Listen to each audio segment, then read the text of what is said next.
નમસ્કાર વિદ્યાર્થી મિત્રો, જય શ્રી સ્વામિનારાયણ. લાંબા સમયગાળા પછી આપણે સૌ મળી રહ્યા છીએ વિદ્યાર્થી મિત્રો. તમે સૌ જાણો છો તેમ અત્યારે સમગ્ર વિશ્વ કોવિડ-19 વાયરસ એટલે કે કોરોના મહામારીથી પીડાઈ રહ્યું છે અને એમાંથી બહાર નીકળવાના સમગ્ર વિશ્વ એક જૂથ પ્રયત્ન કરી રહ્યું છે. ત્યારે વિદ્યાર્થીઓનો અભ્યાસ ન બગડે તે માટે ઓનલાઈન સ્ટડીનું આયોજન કરવામાં આવેલું છે.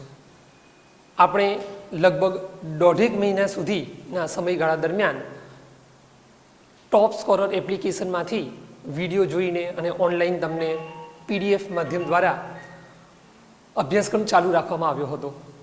પણ છતાંય ઘણા બધા વિદ્યાર્થીઓની એવી કમ્પ્લેન હતી, વિદ્યાર્થીઓ તેમજ વાલીઓની, કે અમને ટોપ સ્કોરર એપ્લિકેશનમાંથી જોઈને ફાવતું નથી અને કંઈક ને કંઈક પ્રોબ્લેમ્સ ક્રિએટ થતા હતા, ઇન્સ્ટોલેશનને લગતા અથવા તો પછી ઓપન એપ્લિકેશન ક્યારેક ન થતી હોય તેને લગતા અથવા તો સમજાતું નથી. તો હવે આપણે આપણી શાળા દ્વારા આ જે વિડીયો લેક્ચર્સનું આયોજન કર્યું છે તેના દ્વારા આપણો અભ્યાસક્રમ શરૂ થશે.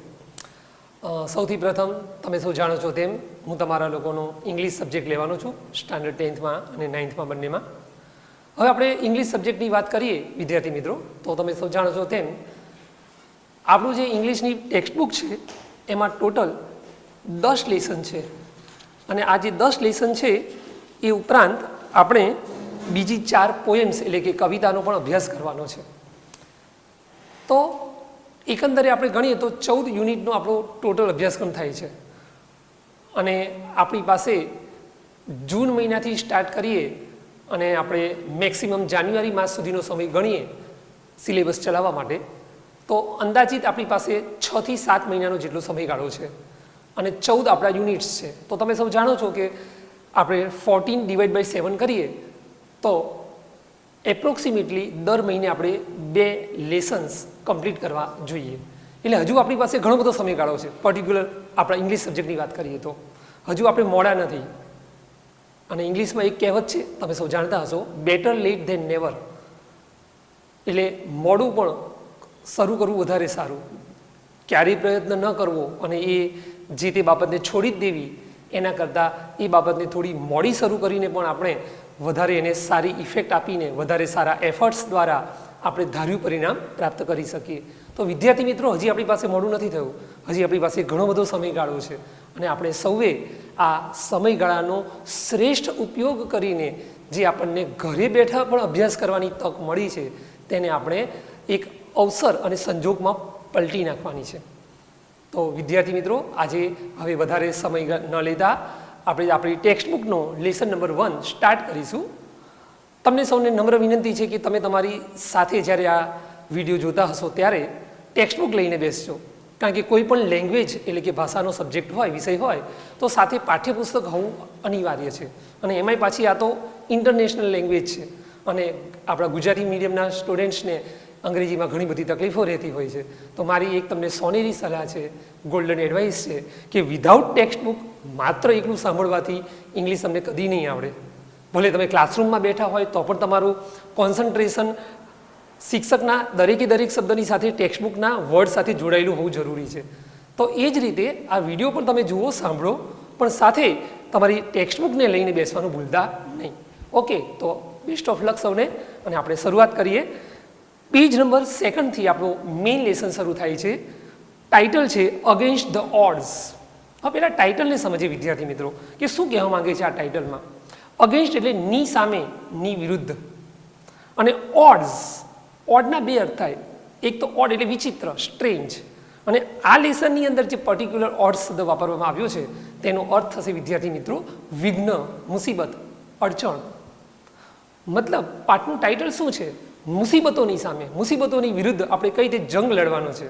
જેમ કે અત્યારે સમગ્ર વિશ્વ કોરોના વાયરસની સામે જંગ લડી રહ્યું છે, એ રીતે આ લેસનમાં પણ આપણને 3 અલગ અલગ પ્રસંગો આપ્યા છે અને એ ત્રણેય પ્રસંગમાં પર્ટિક્યુલર જે તે વ્યક્તિ, જે તે સ્થાનિક લોકોએ કઈ રીતે એક એને પડકાર સમજીને ઝીલી લીધો અને તેને સોલ્વ કર્યું, તેને ઉકેલ લાવ્યા, એની સરસ મજાની વાત આપણને 3 અલગ અલગ સેક્શનમાં, વિભાગોમાં વહેંચીને આપવામાં આવી છે.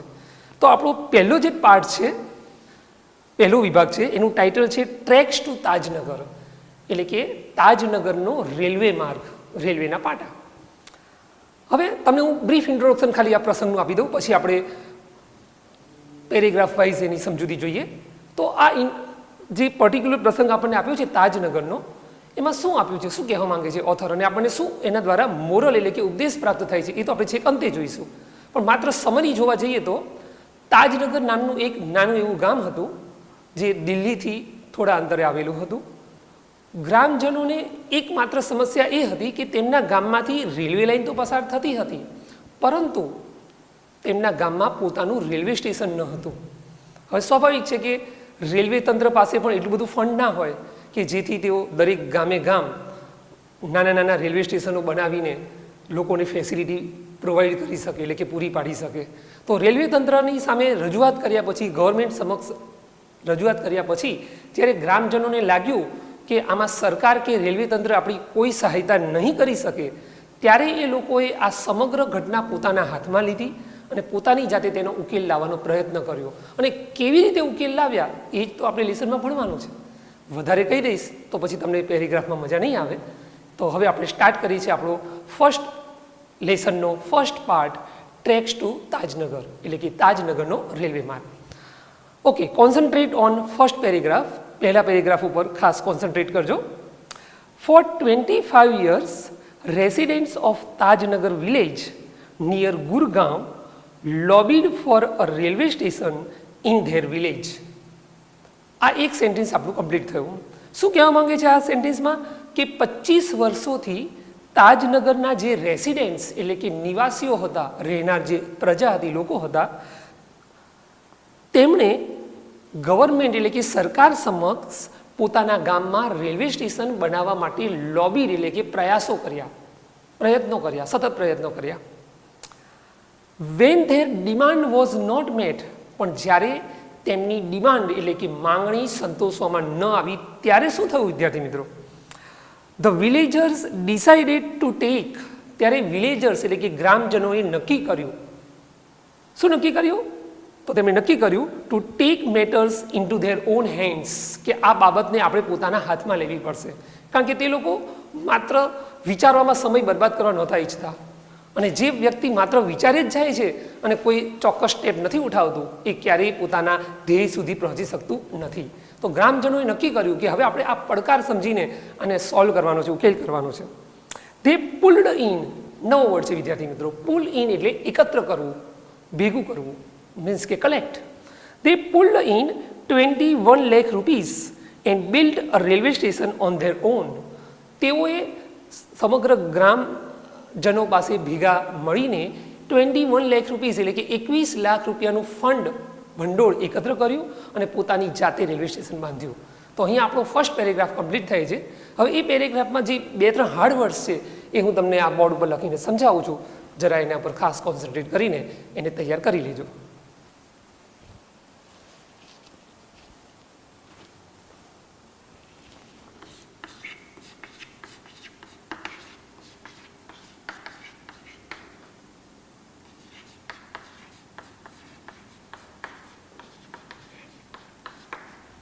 પહેલો હાર્ડવર્ડ છે લોબીડ ફોર, એટલે કોઈ પણ કાર્યને કોઈની પાસે સમજાવવા કે મનાવવા માટે પ્રયાસો કરવા. ભૂતકાળ છે એટલે પ્રયાસો કર્યા. બીજો એક હાર્ડવર્ડ આપણે આ પેરેગ્રાફમાં જોયો અને એ છે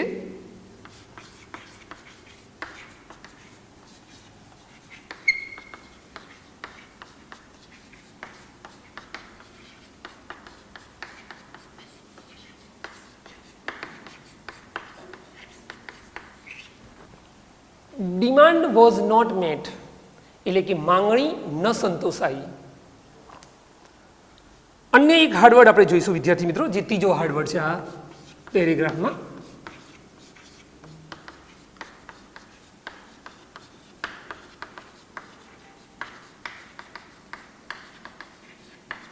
અને એ હાર્ડવર્ડ છે પુલ્ડ ઇન, એટલે કે ભેગું કે એકત્ર કર્યું, મતલબ કે કલેક્ટેડ. તો આ 3 હાર્ડવર્ડ્સ છે આ ફર્સ્ટ પેરેગ્રાફમાંથી, એ તમે ખાસ ધ્યાનમાં રાખજો. Okay, now V start the second paragraph. હવે આપણે બીજા પેરેગ્રાફ તરફ જઈએ. અને શું કહેવા માંગે છે આ પર્ટિક્યુલરમાં પેરેગ્રાફમાં આપણે જોઈએ. Most of 3000 people living in the village R farmers. આ વાક્યની અંદર ગામડાની વસ્તી પણ આવી ગઈ, પોપ્યુલેશન પણ આવી ગઈ. એટલે ઇનડિરેક્ટલી તમને બોર્ડમાં પેરેગ્રાફ ઉપરથી ક્વેશ્ચન પૂછવામાં આવે કે how much population of the village, તો તમે એનો સરળતાથી જવાબ આપી શકો કે the population of the village is 3000 people. અને એમનો જો પ્રોફેશન પૂછવામાં આવે તો પણ તમને આ વાક્યમાં ખ્યાલ આવી જાય કે એ લોકોનો પ્રોફેશન શું હતો, ફાર્મિંગ, એટલે કે ખેતીનો, તેઓ ફાર્મર્સ હતા. ઓકે, તો આ વાક્યમાં શું કહ્યું છે કે ગામડામાં વસતી 3000 લોકોની વસ્તીમાં મોટા ભાગના લોકો ખેડૂતો હતા, ફાર્મર્સ હતા. But such was the burning desire to have a station in the village. પણ એ લોકોની એટલી બધી બર્નિંગ ડિઝાયર હતી, એટલે કે તીવ્ર ઈચ્છા હતી કે આપણા ગામમાં આપણું પોતાનું રેલવે સ્ટેશન હોવું જોઈએ. Everybody contributed according to there capacity. અને તે માટે જ દરેક જણાએ પોતાની કેપેસિટી, એટલે કે શક્તિ પ્રમાણે કોન્ટ્રીબ્યુટ કર્યું. કોન્ટ્રીબ્યુટ કરવું એટલે પણ ફાળો આપવો. આગળ જુઓ, ranging from 3000 rupees to 75,000 rupees. અચ્છા, ગ્રામજનોએ જે ફાળો આપ્યો એની રેન્જ, એટલે કે મર્યાદા કેટલી હતી, તો મિનિમમ એટલે કે ઓછામાં ઓછી જે એમાઉન્ટ આવી એ 3000 એટલે કે 3000 રૂપિયાની આવી. અને સૌથી વધારે હાઈએસ્ટ મેક્સિમમ ફાળો ગામમાંથી કોઈની પાસે આવ્યો હોય તો એ હતો 75,000 રૂપિયાની રકમનો. એટલે દરેક ગામડાના દરેક લોકોએ પોતપોતાની કેપેસિટી પ્રમાણે ફંડ આપ્યું. આગળ જુઓ, હવે તમને જે શબ્દો આપેલા છે એ ઇન્વર્ટેડ કોમામાં આપેલા છે, મતલબ કે આ કોઈના બોલેલા શબ્દો છે. અને એ કોણ બોલે છે, તો ગામડાના ભૂતપૂર્વ સરપંચ, અને એનું નામ આપણને આપ્યું છે પેરેગ્રાફમાં, રણજીત સિંઘ, તેઓ દ્વારા બોલવામાં આવેલું આ વાક્ય છે. They donated money for the station and we started the construction in January 2008. શું કહ્યું? રણજીત સિંઘ જે ભૂતપૂર્વ સરપંચ હતા તેમણે કહ્યું કે તેઓએ પૈસા ડોનેટ કર્યા. ડોનેટ કરવા એટલે કે દાનમાં આપવા. તેઓ એટલે કોણે? ગ્રામજનોએ. અને અમે લોકોએ જાન્યુઆરી 2008માં રેલવે સ્ટેશન બનાવવાનું કન્સ્ટ્રક્શન એટલે કે બાંધકામ કાર્ય શરૂ કરી દીધું. અમે એટલે કોણે? આજે આખી સમિતિ બનાવી હશે એ લોકોએ, જેમાં ગામના મુખ્ય આગેવાનો ભેગા થયા હશે. એ લોકોએ ભેગા મળીને રેલવે સ્ટેશનની બાંધકામ કન્સ્ટ્રક્શન કાર્ય શરૂ કરી દીધું. તો અહીંયા આપણો સેકન્ડ પેરેગ્રાફ વિદ્યાર્થી મિત્રો કમ્પ્લીટ થાય છે. હવે એમાં જે કેટલાક 2-3 હાર્ડવર્ડ્સ છે એ હું તમને બોર્ડ ઉપર લખીને સમજાવું છું, એના પર ખાસ ફોકસ કરજો.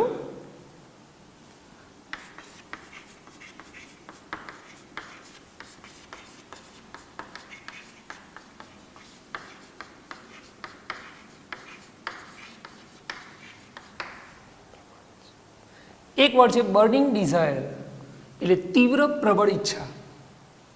ત્યાર પછીનો એક અન્ય વર્ડ જોઈએ વિદ્યાર્થી મિત્રો, કે જે તમે હાર્ડ વર્ડ કહી શકો.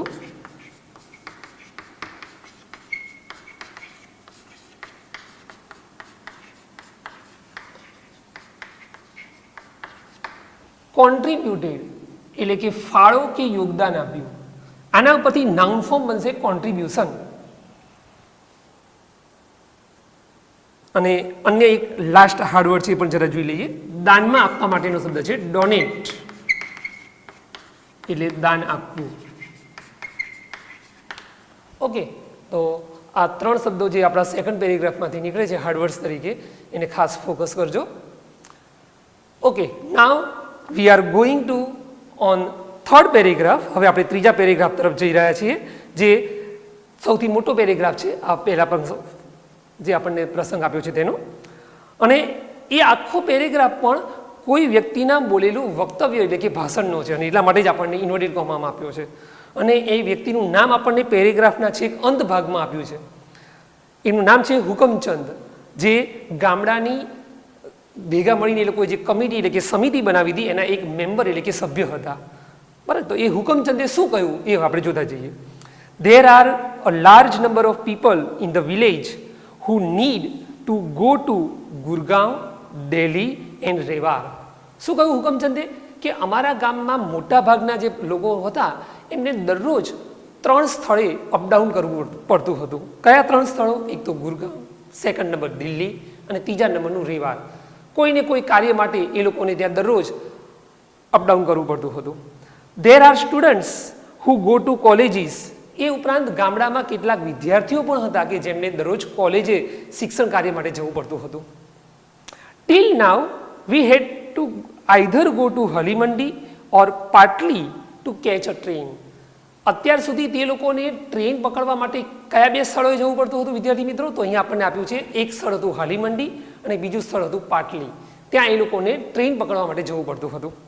હવે આ બંને સ્થળો ગામથી કેટલા અંતરે હતા?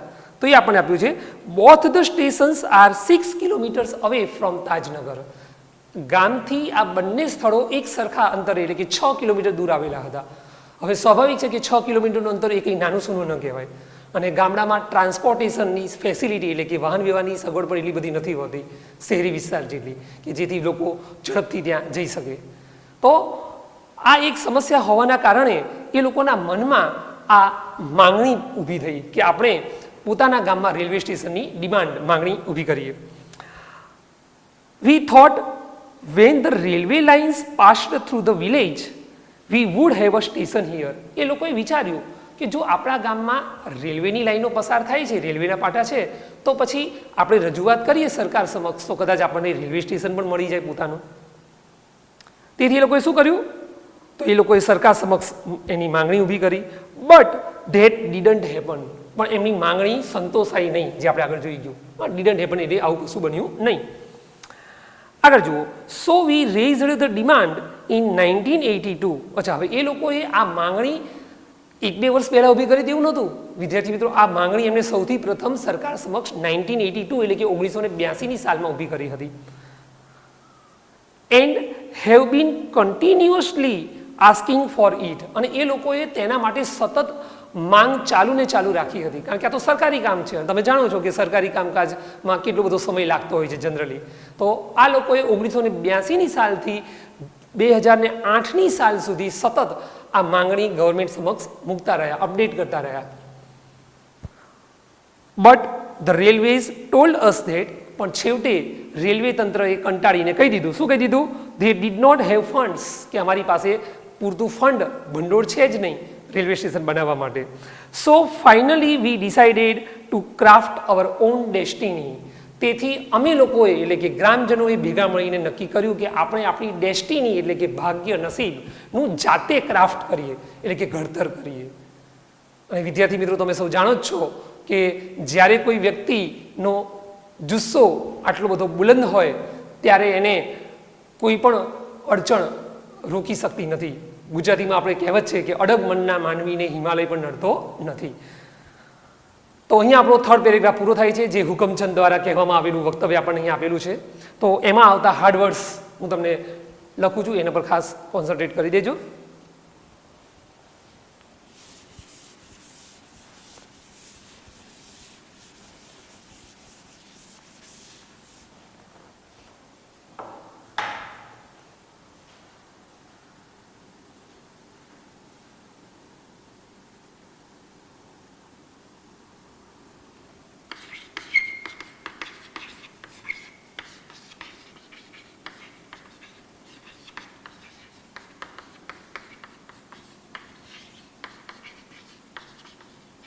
એક તો આ હાર્ડવર્ડ છે, રેઝડ ડિમાન્ડ, એટલે માંગણી ઊભી કરવી, માંગણી પેદા કરવી.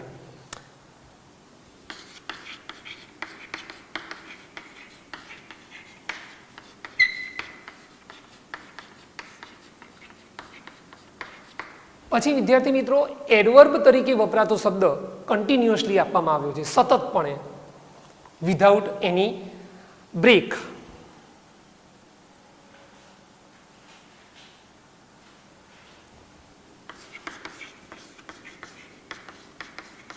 અને હાર્ડવર્ડ એક ત્રીજો છે આ પેરેગ્રાફમાં, એ છે ટુ ક્રાફ્ટ ડેસ્ટિની. નસીબ કે પ્રારબ્ધને ઘડવું. ઘડવું એટલે પોતાની જાતે બનાવવું, પોતાની જાતેનું નિર્માણ કરવું. તો આ 3 હાર્ડવર્ડ્સ ઉપર ખાસ ફોકસ કરજો, આ જે આપણે લાસ્ટ પેરેગ્રાફ જોયો તેમાં. ઓકે, તો હવે આપણે શરૂ કરીએ છીએ સેકન્ડ લાસ્ટ પેરેગ્રાફ, એટલે કે 4th નંબરનો paragraph. As a result the panchayat passed a resolution in 2008. છેવટે પરિણામ સ્વરૂપે શું આવ્યું? તો ગ્રામ પંચાયતના સભ્યો એકત્ર થયા, તેમણે એક રિસોલ્યુશન એટલે કે ઠરાવ પ્રસ્તાવ કર્યો. હવે શું એમણે ઠરાવ પસાર કર્યો અને કઈ સાલમાં પસાર કર્યો? 2008ની સાલમાં. સેઇંગ ધેટ, આ ઠરાવ પ્રસ્તાવમાં એવું કહેવામાં આવ્યું કે સિન્સ, અહીંયા વિદ્યાર્થી મિત્રો ખાસ ધ્યાન રાખજો કે સિન્સ શબ્દ એ કારણ કે ના અર્થમાં લેવામાં આવ્યો છે, કોઈ સમયગાળો દર્શાવવા માટે નથી લેવામાં આવ્યો.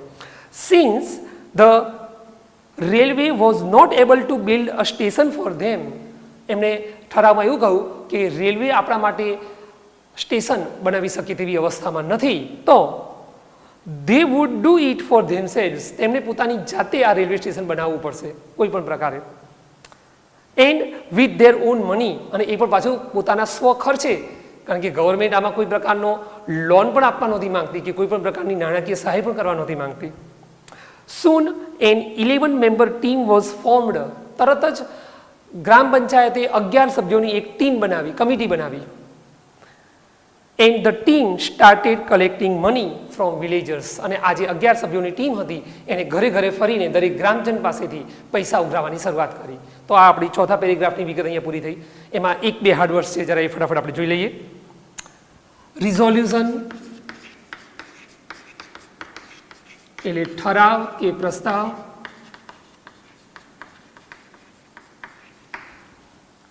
અન્ય એક હાર્ડવર્ડ છે એ જરા એના તરફ નજર નાખી દઈએ, એ છે ફોર્મડ, એટલે રચના કરી, રચ્યું. ઓકે, તો હવે આપણે લાસ્ટ પેરેગ્રાફ જોઈએ, એટલે કે ક્લાઇમેક્સ તરફ આપણે જઈ રહ્યા છીએ. આ ફર્સ્ટ જે આપણને ઇન્સિડન્ટ આપ્યો છે તેના. ઓન 7 જાન્યુઆરી 2010, આ સમય છે જ્યારે રેલવે સ્ટેશન પોતાની જાતે ગ્રામજનોએ બનાવ્યું અને તેનો ઉદ્ઘાટનનો સમય છે. 7મી જાન્યુઆરી 2010નો એ શુભ દિવસ અંતે આવી પહોંચ્યો. As a result of their efforts, અને કોના ફળ સ્વરૂપે આવ્યો? તો ઓફકોર્સ ગ્રામજનોના પોતાના પ્રયત્નોના ફળ સ્વરૂપે આવ્યો. The first railway station in the country on which the railway did not have to spend a single rupee started operations. અને કઈ રીતે આ રેલવે સ્ટેશન એક યુનિક અજોડ રેલવે સ્ટેશન બની ગયું વિદ્યાર્થી મિત્રો જાણો છો? કારણ કે આ રેલવે સ્ટેશનની કામગીરીમાં ગવર્મેન્ટ કે રેલવે તંત્ર દ્વારા એક પણ રૂપિયાનો ખર્ચ કરવામાં નહોતો આવ્યો, અને છતાંય આવું રેલવે સ્ટેશન પોતાની કામગીરી 7મી જાન્યુઆરી 2010ના રોજ શરૂ કરી દીધી. તો આ રીતે આપણે અહીંયા આપણું ફર્સ્ટ જે ઇન્સિડન્ટ છે લેસનનો એ કમ્પ્લીટ થાય છે વિદ્યાર્થી મિત્રો. તો લેસનના અંતે હું તમને માત્ર એક બાબત જણાવવા ઈચ્છીશ કે દરેકે દરેક કોઈ પણ આપણે સબ્જેક્ટમાં લેસન કે પાઠ કે ચેપ્ટર ભણતા હોય, આપણે કોઈ પણ વિગત આપી હોય તો એની પાછળનો કંઈક ને કંઈક મોરલ હોય, ઉપદેશ હોય, કાં તો એ બાબત આપણને આપણી ડેલી લાઈફમાં ઉપયોગી સાબિત થવાની હોય, અથવા તો આપણને એમાંથી કોઈ ચોક્કસ પ્રકારનો ઉપદેશ મળતો હોય. તો આ પ્રસંગ ઉપરથી આપણને શું ઉપદેશ મળે છે? તો આ પ્રસંગ ઉપરથી આપણને એ ઉપદેશ મળે છે વિદ્યાર્થી મિત્રો કે જો લોકો ધારે તો ગવર્મેન્ટના સપોર્ટ વગર પણ પોતાનું કાર્ય વિના વિઘ્ને પૂરું પાડી શકે છે, અને એના માટે સૌ ગ્રામજનોએ એક થઈને કાં તો સૌ લોકોએ ભેગા મળીને એકતા દાખવીને આ કાર્ય પોતાની જાતે કરવું પડે છે. ઘણી વખત આપણે ઘણી બધી બાબતો ગવર્મેન્ટ ઉપર છોડી દઈએ છીએ કે સરકાર કશું કરતી નથી, પણ સરકારને પણ ઘણી બધી મુસીબતો હોય છે, ઘણી બધી સમસ્યાઓ હોય છે. તો ક્યારેક લોકોએ પણ આ રીતે ભેગા થઈને એકજૂટ થઈને પોતાની જાતે સમસ્યાનું સોલ્યુશન લાવતા શીખવું જોઈએ. એવો સુંદર મજાનો સંદેશ આ આપણને પ્રસંગ પરથી મળે છે. અંતે વિદ્યાર્થી મિત્રો, અહીંયા હવે આપણે આ લેસન 1ની પૂર્ણાહુતિ કરીએ છીએ. એને લગતું જે કંઈ મટીરિયલ હશે એ તો આપણે PDF દ્વારા તમને મોકલતા જ રહીશું. આશા રાખું છું કે તમે આ રીતે વિડીયો લેક્ચરના માધ્યમ થકી તમારો અભ્યાસ આગળ કન્ટિન્યુ રાખશો. એ સૌ સાથે જય શ્રી સ્વામિનારાયણ.